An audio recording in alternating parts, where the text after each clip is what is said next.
Hello everybody and welcome back to the Adept Interchange podcast. We are on episode 16 of the series so far. We'll dive straight in.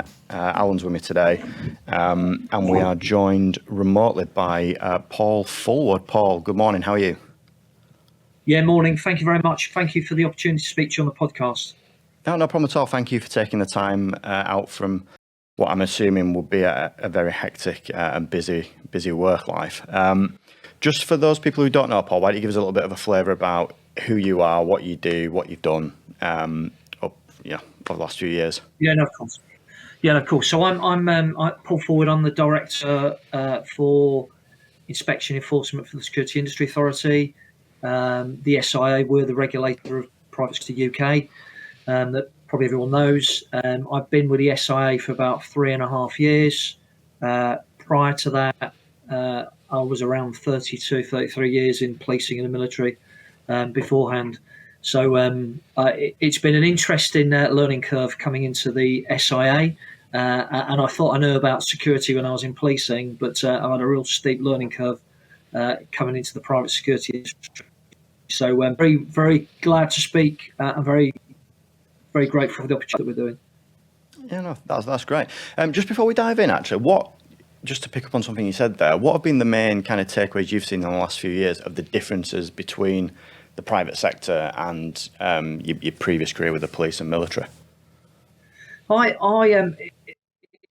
I'm being honest, I don't think when I was in career, we probably really fully understood about what the option of the private security industry in terms of there's been increasing people joining the private security industry in terms of license holders. We're now probably up to around just under 500,000 people who hold SI licenses. I think also the demands on policing have increased massively. And I think what I've really I started off as a young police officer many years ago is that we would walk a beat and we would do stuff, whereas actually policing have to probably get that opportunity. So the reason I say that is there's a lot more responsibility, I think, on private security, on security operatives, security guards, advisors than ever before. And I think we probably, society expects more from them probably in terms of, trying to be that additional support to the emergency services. So I've seen a big shift, I think, in terms of towards private security, and I can see lots of opportunities as well for the future. That's a really interesting point, actually, because one of the gentlemen who I do a bit of work with the Security Institute, he's called Matthew Pacelli. I hope I'm not doing him a disservice. He's from the States, and he talks a lot about how security is now getting more entwined with law enforcement and the police, and how that's becoming more of a collaborative effort. So hopefully we can see that kind of relationship develop over the next few years. So getting into kind of why we asked you on and what we wanted to talk to you about, Paul. We had Lee Turner on a couple of episodes ago, and we were kind of talking about the labour exploitation and kind of the issues that we're seeing in the industry, and kind of a couple of the sort of clickbaity highlights from Lee's episode. We kind of captured in a trailer for that episode. But firstly, someone like a Lee Turner or previously an Adam Jones, these profiles that we see on LinkedIn and social media, kind of out in these WhatsApp groups that are kind of driving this exploitation. Does the SIA take someone like Lee seriously? And is that someone who you work closely with, kind of behind the curtain or behind the scenes? So I think labour exploitation across the private security industry is probably one of the biggest threats to private security. Labour exploitation, and I'll probably talk as we go through a bit more around that. It's a real threat in terms of where we are. But I think the individuals that you've named, I mean, I won't talk about individuals, but what I would say is that we work with everybody, reports and provides information. We will always take them seriously. So everything that gets reported into the SIA, we look at everything, literally everything. What we can't always do, though, and I often have to sort of explain this to people, is we can't always have to report back what we've done with certain things, because sometimes it's like a jigsaw piece, really, where somebody will give us a bit of information and then we've other stuff. And we bring it all together. But then that's reported into the SIA from, those people you've mentioned. We treat with absolute credibility and respect within. We check and verify and make sure it's not malicious in terms of where we are. But I think any labour exploitation, and hopefully I can talk a bit more as we go through around, some of the dangers around that. We will always look at it. And in fact, one of our big operations at the moment, Operation Empower, I've literally is all around labour exploitation. So briefly, in answer to your question, yes, whoever reports it, and I would encourage anyone to report it, any of your readers, any of your listeners, please report. We will always look at every case. We'll review every case, and where we can take action, we will take action. Either we will do it under our PSI legislation, or we'll work with other colleagues, whether that's HMRC or Home Office, Immigration or Policing. Cool. That's reassuring to know, because I think one of the things that kind of always stuck in my mind was you see these posts on LinkedIn where it's like a shift's being vended, and you see like the SIA tagged, the Home Office tagged, and whoever else, and then you kind of think, well, are they seeing that? Are they acting on that? Because you never see, obviously, and I'm assuming you can't, but like you never see any engagement back with that. But that's reassuring to know that that's been seen, monitored, and actioned and checked. So, I mean, one of the things that Lee touched on with us when he was on was he estimated that there were probably in excess of 850 or more of these WhatsApp groups where shifts are vended on security sites and contracts. Is that something that the SIA is trying to actively monitor, or are you aware of that? Is there a way to combat that at all? Can you say if you are? No. That's a good question. So we were current PSI private security industry act panel, and if I'm being quite candid, they are in terms of what we do. So we continue relations with the Home Office. We're an arm's length body of the Home Office. So I think sometimes people think that we can just change the law and make things happen. We can't. We have to make the case to the Home Office, and the Home Office agree or don't agree, with regards to whether they will give us those additional powers. So at the moment, we work on our PSA powers. So when we get loads of WhatsApp groups and phones and social media, we will work within our PSA powers.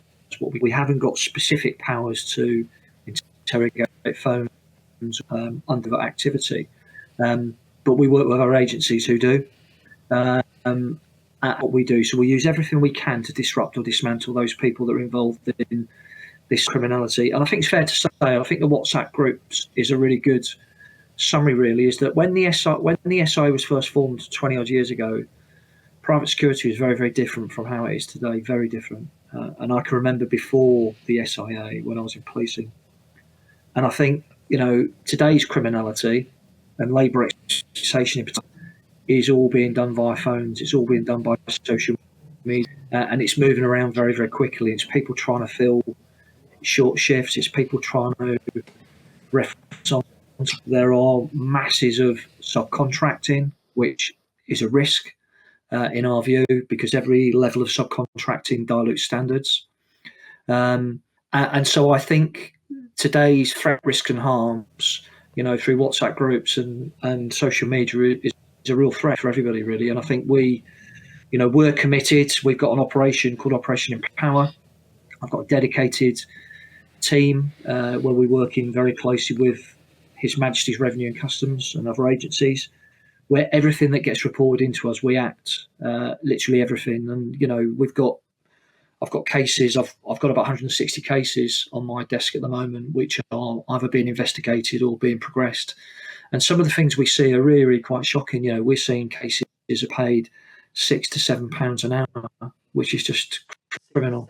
And people debt bonded, where, people are coming in from overseas and passports being taken away from them, and they're literally being made to work silly hours and being treated in particular poor conditions. And so it's a real threat, I feel. It's a real threat. Are those people licensed or are they just being put on sites?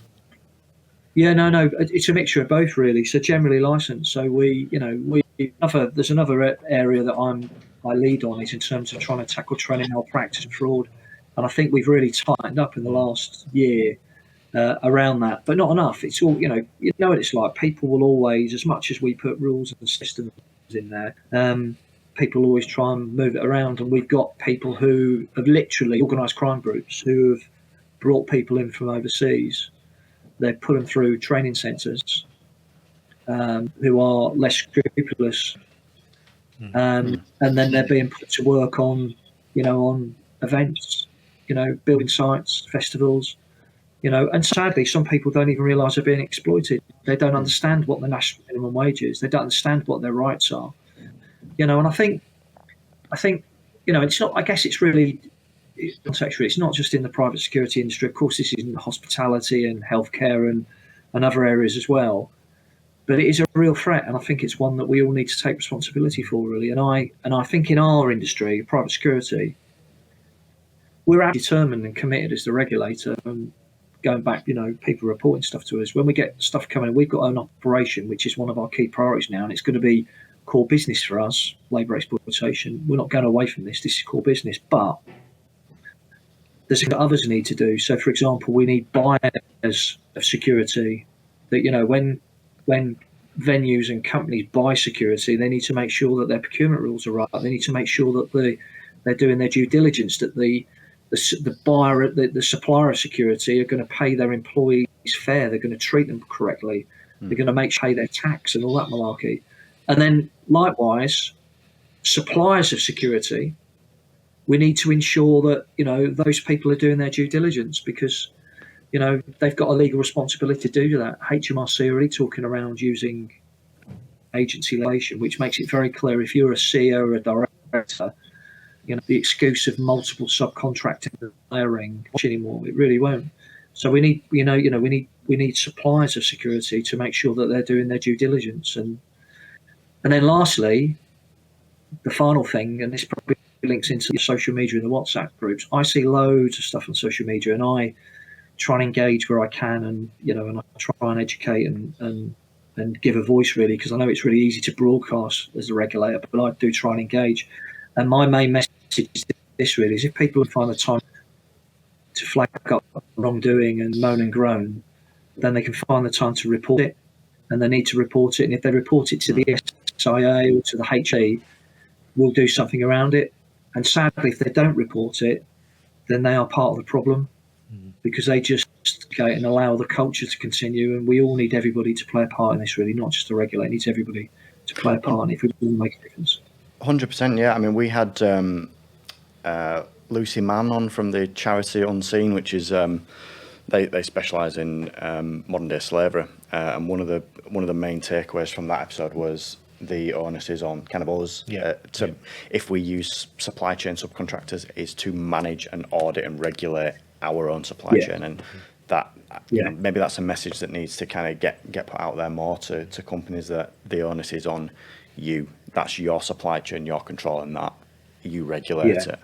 And I think as well, more pertinently, over the next coming 12 months, following the budget announcement the other week, national insurance is going up, pay rates are going up. So for us, to our clients, our costs are going to get more.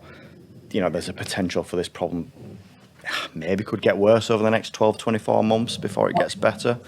I mean, do you have any like task forces or any like kind of think tanks? I hate that phrase, but think tanks with like industry leaders. So, like people from, G4S, Securitas, Mighty, Bidvest.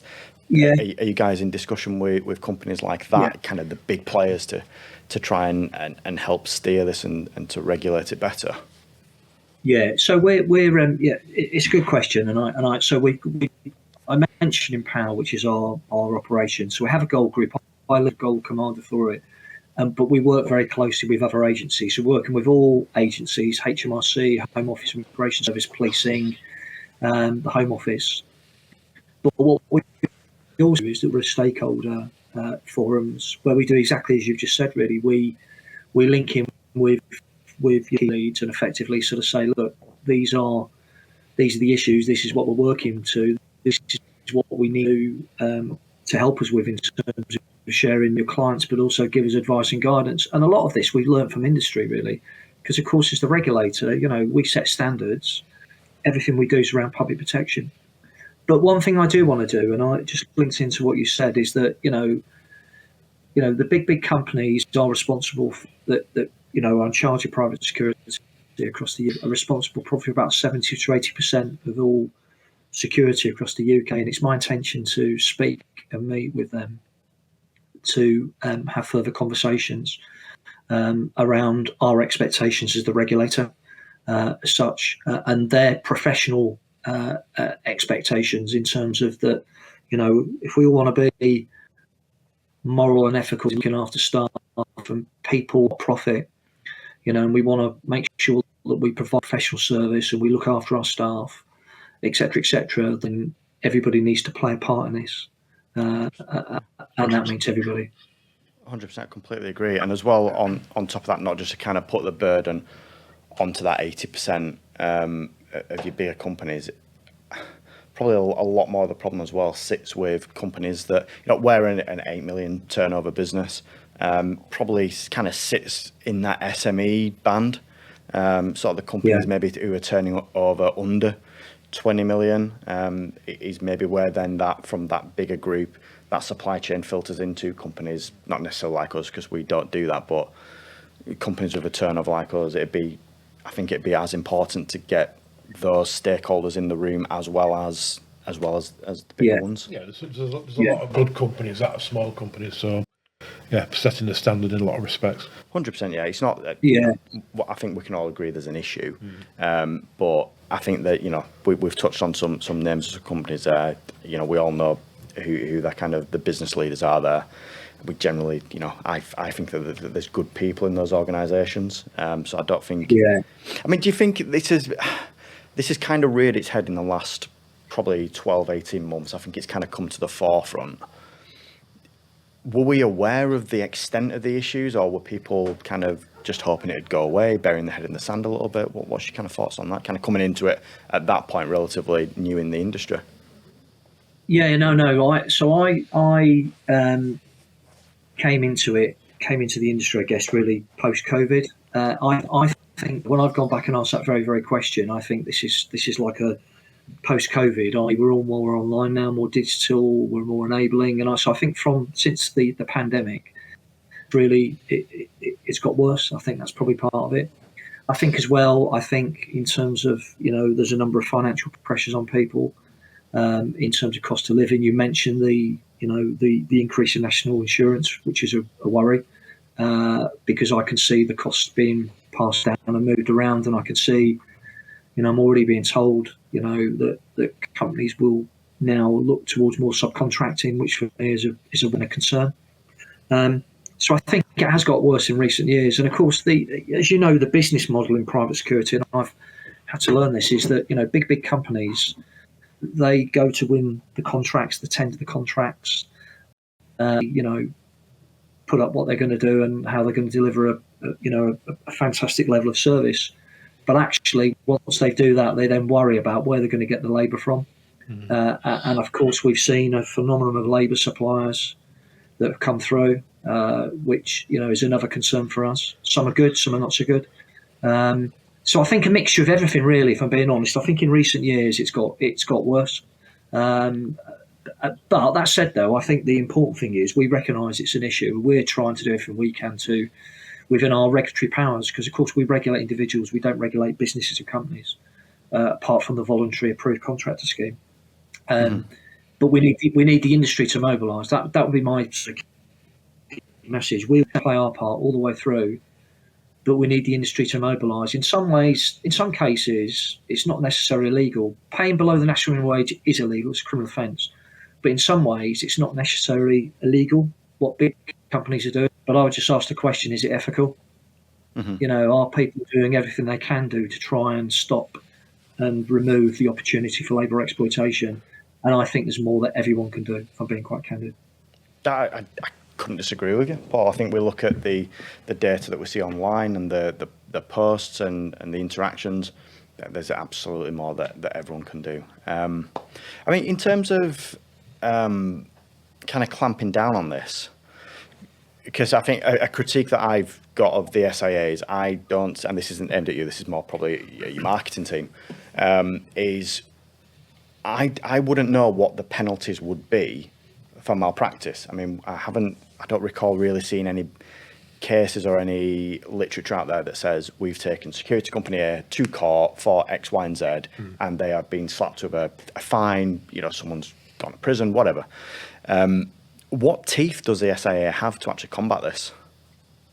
So no, it's a good question. So we do publish our prosecution data. So it is all in there we do put it out on the SIA website and have a look at it. And every case convicted. So we only publish names and individuals and companies when we convict people, because it's in the public domain there. For litigation reasons, that's what we do. And but there's always more we can do. I think it's fair to say. I think what we've tried to do as well, and I've seen it with Operation Empower and Benchmark, which is the training malpractice stuff, is that we are far more vocal and visible on social media than we ever were before. If you look sort of a year or two ago, we were doing a fraction of what we're doing now. So we do a lot more. We've also increased our inspection activity. We're inspecting about 200% more than we ever did beforehand. How many people have you got out there inspecting? How big's the team? So the teams aren't massive. So if you think about, so if I just give you, and you work your maths out with this in a second, there's just under 500,000 people who have got licenses. Now, of course, we know they haven't all got licenses at the same time. So within the SIA, there's around about 350, and I've probably got about 140 to 150 with me, but they're not all inspectors. So I've got, within my directorate, I've got a team, an intelligence function. So they're the people who look at all the information coming in, they review it, they check it, and vice versa, and make sure it's credible, etc., and work with policing and other agencies. I've then got an inspection function, who are the people who are out on the ground. So they're the people who go out to festivals and nighttime economy and do the inspections. And so they do that as well. And there's a variety of them. And I've then got a criminal enforcement team as well, they basically put before the court. So, think of CID, I guess, really, in terms of that they investigate to court and legal cases. And then I've got an operational support team that does all the back office stuff as well, really. So at any one time, we've got reach right across the UK, from Scotland to Northern Ireland to England and Wales. And we're putting out teams all the times, every weekend in the week, big events, festivals. Last week we did a big nationwide sting with the Home Office Immigration Service. The week before that we were doing similar operations, and vice versa. So our numbers are quite finite. So whilst I say we've got about 140, 150, I would say probably from an operational side, we're looking around about 50, 60 where we can deploy almost immediately in terms of where we are. So compare that with 500,000. So when I see people put things up saying, oh God, I've never seen the SI before, or it's the first time I've seen them, I will say that's good, actually, if you haven't seen us. In one way, it might be reassuring if you see us, but in a way, if you've seen us, we inspect and tend things on a threat, risk and harm basis. We don't just do it on a whim. We go where we've got either information or we think there's a location, an area that we haven't been for a while, we need to go and have a look at it, so to speak. So we haven't got an army of people, that's to say, in terms of where we are, but we got very willing and professional and able people who want to try and do the right thing and do a good job.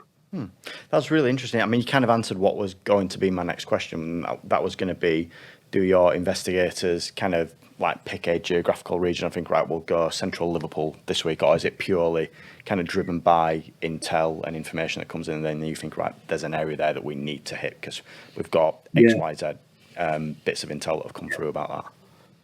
Yeah, it's a mixture of both, really. So we've got regional teams across the UK. But for example, festival events. So we're at the summer period, festivals and events. We led targeted operations at all the big events and the big festivals, where we would have been working with the security suppliers and the venues to work with them, and that would have been above and beyond what we were doing in terms of our regional caseloads. What we'd also do is that, for example, freshers and violence against women and girls and spiking, we get involved working with policing and other agencies where we go to university cities and we'll educate and do stuff. But the biggest challenge, and this goes right back to the start of your questions, the biggest challenge, we've now got a dedicated team for Operation Empower that's purely focused on labour exploitation. And that's right across the UK. So I've got a dedicated team where I've not got more people, by the way. I've taken them off their existing duties. And literally, but they are very quickly becoming very adept in terms of the companies, the individuals, the modus operandi of how people work in terms of labour exploitation, the multiple subcontracting, and how people try and sort of like hide stuff. And that's our main core business at the moment, to be perfectly honest. So, we're quite nimble, we're quite agile, we've got the will, but we're only going to be able to do so much, being quite realistic. So I will always come back and say, we need people to tell us and report us, and we need the industry to mobilise, really. So in a lot of respects, you're struggling with staffing. Is there anything planned for the future to increase that staffing to deal with this spike in issues? Is there anything? Yeah, like everybody else, really, we're a government organisation. For being quite candid, I just don't think any of us are going to get a massive influx of people. To be honest, it's probably going to be more the other way in terms of where we are. That actually we just need to be as efficient and effective as we can be. So I think what we need to do is we need to think differently. So we've got we don't want to be prosecuting and taking people's licences off them unless there's a really, really good reason, because sometimes people make mistakes and people do silly things. That's human life and normal, really, and I've learned that for many, many years in policing, I guess. I think what we need the industry to mobilise. We need to change a culture. So we need to, so we go back to the WhatsApp groups, we go back to people calling this out, and things like this podcast. I think that's why I've come on this podcast, because I think it's a positive thing. I want the opportunity to talk to people about, what we can all do, and I think if people see it, hear it, we're aware of it, they call it out. And I think businesses, whether you're a buyer or a supplier or an individual, I think, we need to look at this and we all need to play a part to try and tackle it. Otherwise, it won't change. It will just get worse. Yeah. So when your investigators go out and, for example, they'll go to a venue, what are they checking with the security staff that are on that site? What kind of checks and balances do they go through during an inspection? Yeah, no, that's good question. So we've just gone through I've just put I'm putting all of my inspectors and investigators through national training in terms of investigative training. So they are, we call it PIP training, professionalised investigation program. So it's the same as law enforcement, effectively, and most of them are ex-law enforcement anyway. But when they go out, depending where they go, if it's, for example, a festival, they go out for a particular script where they're going to check certain things around festivals. And a lot of our focus is on things like labour exploitation. So we will ask, for example, who you're working for, how much you're getting paid, what are your working conditions, when did you last have a break, et cetera, et cetera. And for example, if we're going to a nighttime economy, there might be a different level of inspection that we'll ask as well. And what we do as well now that we never used to do before I arrived, really, is that the SIA used to rock up and, they'd say, show us your badge, and we'll turn up, and then they'd walk away, and, you might get some feedback depending where you are now. Whereas now it's, my sort of, direction, I guess, to all my staff and officers is we'll give feedback in every case. So, for example, if we meet somebody and we inspect it, we'll tell them if we think it's good. We'll tell them. We'll also tell their managers there that actually this is good, because we feel that it's right that people should have a level of assurance that the regulator's been out, and actually everything that we've asked, we're quite happy and confident. And likewise, if there's things there where, for example, sometimes people don't wear their badges and show their badges for silly reasons. God knows why they do it. We have to remind them that there's a reason why you wear a badge, and it needs to be on display, and vice versa. And then likewise, if we come across, counterfeit licenses or people who aren't licensed, we will deal with them then and there, whether that's, from a criminal route or through other sanctions, really. Such. So each inspection is different. Each is different. Yeah. How do you go about actually checking the validity of a license? So say one of your inspectors came to see me and I've got my badge on, and they say, let me see your badge, and they take my badge. How can they then check that that's an actual legit, genuine SIA issued license and not a counterfeit one? That's good. It's a good question because we all know there's some charlatans on social media that will try and sell dodgy SI licenses, and my message is if you buy them, you're stupid, because if we find you one, we'll take it to court and prosecute you.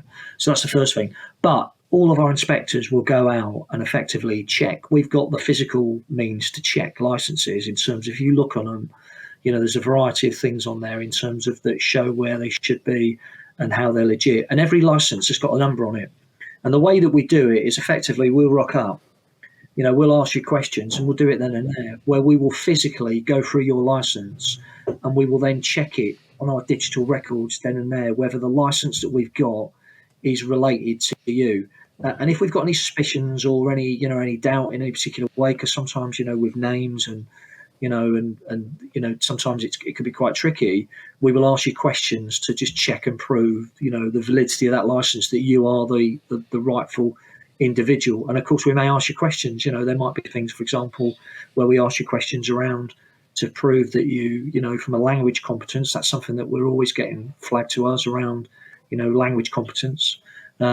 So there's a variety of ways that we do it, really, as such, and it will continue, and where we want to get for the future, though, just to sort of like feed this, we've got a digital and data strategy where we've got a big investment going on with my inspectors at the moment, where I want them in the future to have the digital means to basically turn up and scan a license and almost immediately know everything about you on their sort of like mobile device, in terms of who you are, when you were last trained, whether you've done your ACT learning, where you worked last time, etc., etc., etc. So that's our intentions. That's where we're going, and we've got plans in place to do that. That's very reassuring, and that was going to be actually kind of, I've just got like a little trail of thought going as you were talking then. Would there ever be an appetite to roll that out to companies? So the SIA issues Adept with 10 card readers or 10 scanners or whatever, and gives them to the managers so that we can go out and we can see our staff and we can scan their badge and we can say, oh yeah, that's live, that's valid, that's active, so that we can almost sense check and self-check our own stuff, because we could have, we could do a recruitment drive and we could have people being fed into that through organised crime groups that we don't even know about. So just, is the plans or is the thoughts to maybe roll it out to companies as well, so that they can not do your job for you, but help you and have that kind of joined up thinking? Yeah. So our priority at the moment is to sort of resolve our own inspectors in terms of where we are. So that's our sort of priority, and vice versa. But the thought process is that we want to engage with industry around how we do that. Now, of course, we all know there's some information sharing protocols and data privacy and vice versa. But I've already had conversations with industry around exactly what you've just flagged up, really, because I can see the benefits, in terms of actually, just making sure you're doing your due diligence, when people are working for you and checking that they are who they are. It can be done quickly and swiftly and efficiently, and et cetera, et cetera. So I think those conversations are there for the future. I can't say here and now that, yes, that's going to happen immediately, but I can say I absolutely can see the benefits, because I think with the right checks and balances, and security protocols in place, then I think that would be a wise thing to do. But we would need to have some conversations around that for the future, really. Yeah. Just touching on before you mentioned that approximately 500,000 licensed officers in the UK, just over, I think you said. Based on your operations, your feedback, how many of those licenses or training programs have been fraudulently obtained? So that's a good question. So I've got another operation on the go called Operation Benchmark, where this come out of an expose, BBC 5-on-4 expose last year, and literally we looked at how training centres are regulated. So just to sort of like set the context, we set the standards, the SI set standards, but the assessment is actually regulated by Ofqual.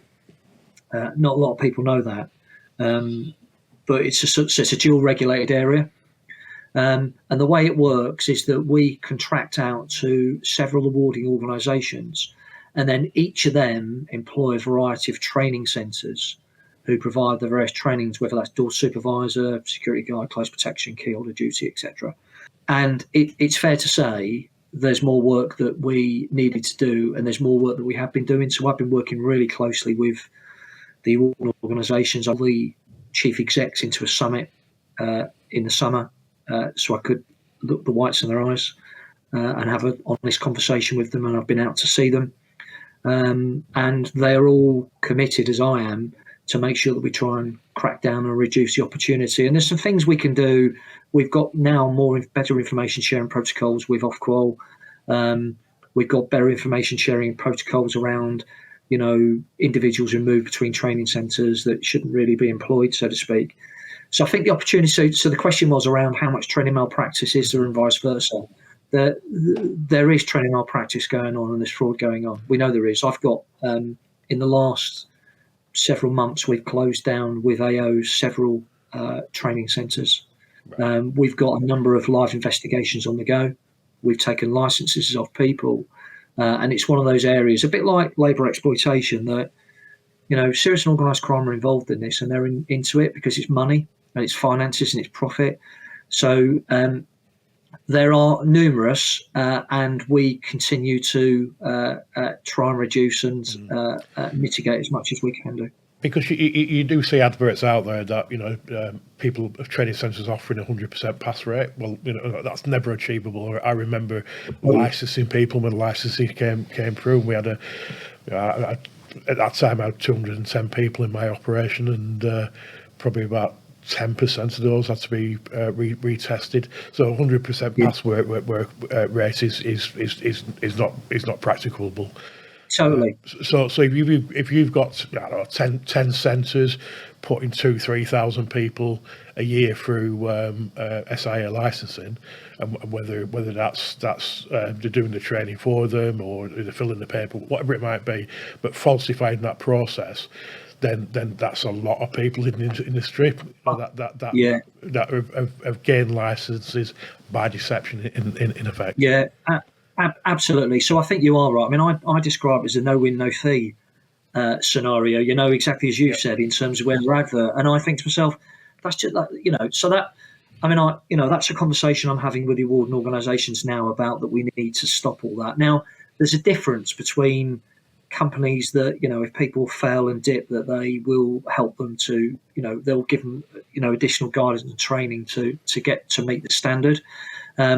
That's different from somebody saying that you're going to give you a license and we're going to do it in half the hours that we know is just not possible. That's different. So that's something that we're trying to cut down, and we are cutting down with the AOs, and they're all, I think they're all up for that in terms of where we are.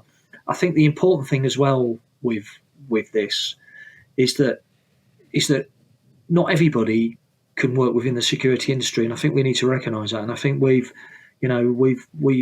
got increased numbers now, and it probably goes back to one of the first questions this podcast was asked around where's policing. Policing is trying to deal with their priorities, and they're doing a fantastic job day in, day out, working lots and lots of hours and putting themselves at risk.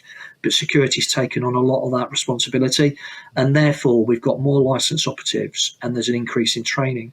And we also know that training is our front line. It's our front entry into the security industry. It's a bit like passing the driving test. Once you get your license, doesn't mean that you are badged and that you are, 100% super efficient. A bit like you get your driving license. It means that you've met the standard, basic entry standard, and you then will learn as you go on from there onwards about how to be a really good security operative, whatever sector you go into. So I think and we also know as well that when things go wrong, and I just reflect back to the Manchester Arena inquiry, when there's an inquiry or anything at all, and we've got a couple on the go at the moment, people always look in terms of who was the security officer at the time, what training did they receive, what level of training, was it good enough, was it competent, etc., etc. And that links back to a question I asked before.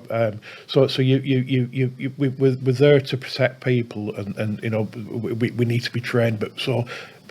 In your resources as an operation to try and counteract the fraud, etc. Why aren't you increasing your numbers? Why isn't the government supporting that to make sure that you've got the right numbers that ultimately will protect the people on visiting these events venues, etc.?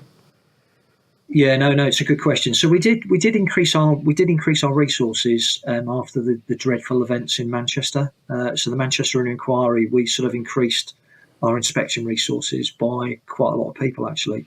I think where we are now though is that we're trying to make best use of those resources. So going back to the training centres, we've got a small team that go out and do the training centre inspections. I've now rolled that across, that we're asking our other inspectors to get involved in that now, and we're training them up to make them more aware in terms of where we are really. So I think there's a variety. The resources is one side of it. I think there's also some governance side of it that we probably we've had to improve, not just with us, but with the organisations and the training centres, and Ofqual as well. Ofqual have got a really important part to play in this. So I think there's a whole variety of things that we need to do before we're able to make the case for getting more and more resources. And I think, being really honest, I think, going back to the question around the increase of the national minimum wage for employee contributions and the impact, I think we're in a time now with a new administration that, that people are going to be looking to make sure that public services are efficient and effective as they can be. And we're one of them. So we just need to make sure that we do that as well, really. So I would love nothing more than to have 100 more inspectors roll through the door. But I think, being realistic, I just don't think that's going to happen. But I do think, I go back to about industry. I think industry, it's really easy to, and I've watched it now for about 3.5 years. It's really easy for people just to, look at the regulator and say, what the regulator doing, and they need to solve this and do that. And we're doing everything within our powers, our regulatory powers, and I have conversations regularly about updating our powers. But we're doing everything that we can do. We've got the will to do everything. We need the industry to take responsibility as well. Everyone needs to take responsibility. Absolutely. Couldn't agree more. I'm glad you touched on training regulators and training providers. That was going to be one of my questions, because we had a colleague a couple of months ago who was on a training course, and there was a couple of individuals on that course kind of doing the rounds, just whispering in people's ears, if you want a guaranteed pass, I can get you. It's just going to cost you this, and you can go home and you don't have to do the training. So it's reassuring to know that you guys are investigating and inspecting those as well. But just in that case, if I may, please report it. Honestly, report it. So everything, whether it's labour exploitation or training malpractice, you can go on our website and report it on our portal. Please report it. And if you don't want to leave your details, you can report anonymously via Crime Stoppers on there. But we follow up every case. I mean, literally every case. And I don't, and so just really important to say that, really, that we need people to flag it and highlight it. Otherwise, we can't do anything about it. I completely agree. I think, personally, I think as a team, we think there's a systemic problem out there. We training with people coming into the industry for the wrong reasons, and being manipulated, etc.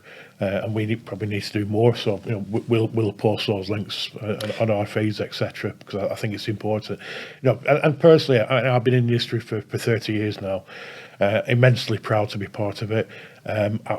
Given me a career that I never thought I'd have, and I'm absolutely 100% behind the SIA. I think it's a fantastic organisation. I really want it to see it succeed and professionalise the industry. But we need to, as collectively, is to get rid of these issues and report them and deal with them. And so I just want to make that personal statement there. To be honest. Thank you. I think as well. Thank you. We'll make sure as well that we drop a link in the description on how people can report training malpractice, how you can report labour exploitation. Yeah. My brain went blank then. I just had one more question. I mean, we could talk all day about this, and I really thank you for coming on and talking to us initially. So Nick Cooper, who's our MD, was going to be with us today, but he couldn't make it again, sadly. And we were talking yesterday, and he asked me to make a note about business licensing, because that's something that's been on the agenda for a long time. It's been kind of bandied around the industry. Is that something that's died a death, or is that something that you guys are looking at? Is that something we could see in the future, possibly? So, really good question. So just to sort of set the scene, really, we're obviously an arm's length body of the Home Office. So we don't change or make the legislation. So if there's any change in legislation, we have to make the case to the Home Office, and it goes to the minister. So you remember the dreadful Manchester Arena inquiry, and of course, that's moved on to Martin's Law and where we are. So I led on there was a couple of recommendations to the SIA, and one of them was around business regulation. And removing the in-house exemption as well. There's an in-house exemption that if you're in-house, you don't need to be licensed. So I led on the business case for the SIA, and that involved working with the Home Office quite closely, working with industry, getting feedback, doing research, getting independent analysis done, and our own professional judgment. And we were left in absolutely no doubt that we should introduce business licensing and that we should remove the in-house exemption. And presented to the Home Office. The Home Office made their own decision that they weren't convinced that it was sufficient enough to support public protection. That's a matter for them. But on a matter of public record, it's our view that business licensing should be introduced because it would stop a lot of these practices that I talk about today. So at the moment, we're there's a new administration in. We continue to make our position quite transparent and open. I'm left in no doubt, having been involved in this industry now for a couple of years, when I talk about labour exploitation and things I've seen, that business licensing would eradicate a lot of that in terms of where we are, and would make us a far more professional organisation. But of course, it's a matter for the government, really. We put the case forward.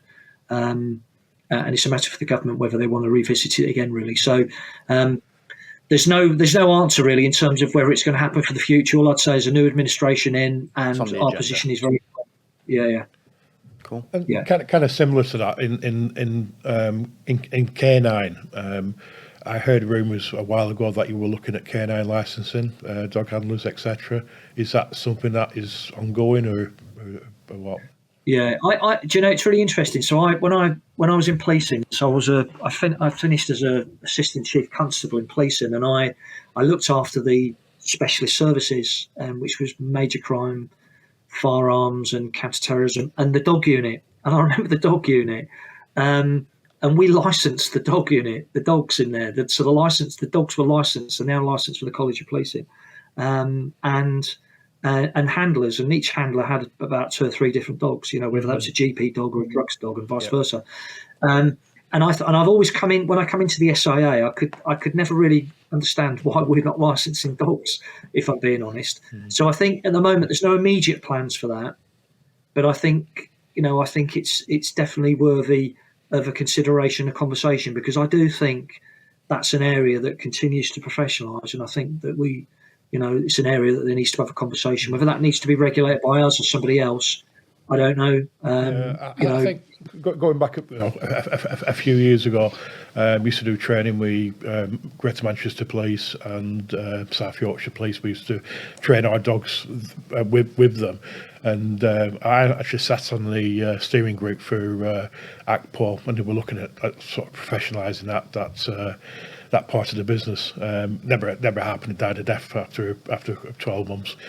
But a lot of K9 handlers who go through and NASDO qualifications, so that's one of the standards.